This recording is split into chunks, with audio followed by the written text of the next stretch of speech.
Cousin, comment est? Ah, bon, on va dire tout bagaille bien, oui. Mais, nous tout connaissons, c'est pas vrai. Nous juste pas les monde qu'on a fait, nous. Pas bon ici, donner pas changer, non, petite. Depuis au fin de vague là, c'est toujours même petit bagaille immigration. Mais, nous créons nos familles pour nous résister à la crise libanais. Moi, là, pour me dire quelques bagailles ou pas de guetta connaît sur la vie des Haïtiens de l'autre côté de la frontière. Un mal accepté. L'instabilité politique de notre cher Haïti, l'incohérence et l'incapacité de nos dirigeants nous a valu le sort d'être fugitifs de notre pays. Le comportement irresponsable de nos soi-disant gouvernements ont causé la fuite de plus de 85% de nos jeunes diplômés. D'où la crème du pays part en fumée. Encore un mal accepté. Des pays comme la Turquie, le Brésil, le Chili, la Guyane, le Bahamas, la République dominicaine, la Corée du Sud et même le Nicaragua ont reçu un grand nombre d'Haïtiens. Donc, à cause de nos dirigeants incapables, les jeunes intellectuels qui représentent l'avenir d'Haïti deviennent fous et partent à la recherche des centres psychiatriques partout sur la planète Terre. En effet, 25% de ceux qui vivent de l'autre côté de la frontière font partie de cette catégorie.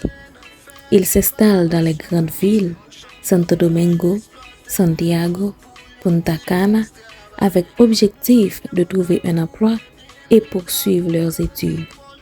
Un rêve qui ne tarde pas à se faire oublier, car leur nouveau statut de touriste pour ceux qui ont un visa et d'immigrants pour ceux qui n'ont pas un document de voyage légal ne leur a pas permis d'avoir un emploi raisonnable. Le loyer et les taxes qu'ils doivent payer mensuellement leur donnent l'obligation de faire tout ce qu'ils ont trouvé en chemin. Et la plus accessible est la construction. Mais malheureusement, ce secteur ne leur offre aucune possibilité de poursuivre leurs études. Encore un mal accepté. Pour s'assurer de leurs entretiens, ils ont dû hypothéquer leur salaire déjà misérable. À chaque 1000 pesos, ils devraient payer un bénéfice de 20%, soit 1200 pour 1000. Mais soucieux des raisons de leur fuite, ils ont dû obliger de faire des choses au-delà de leurs forces pour pouvoir répondre à leurs besoins et supporter leur famille d'Haïti. Pour ceux, ils sont devenus toutistes.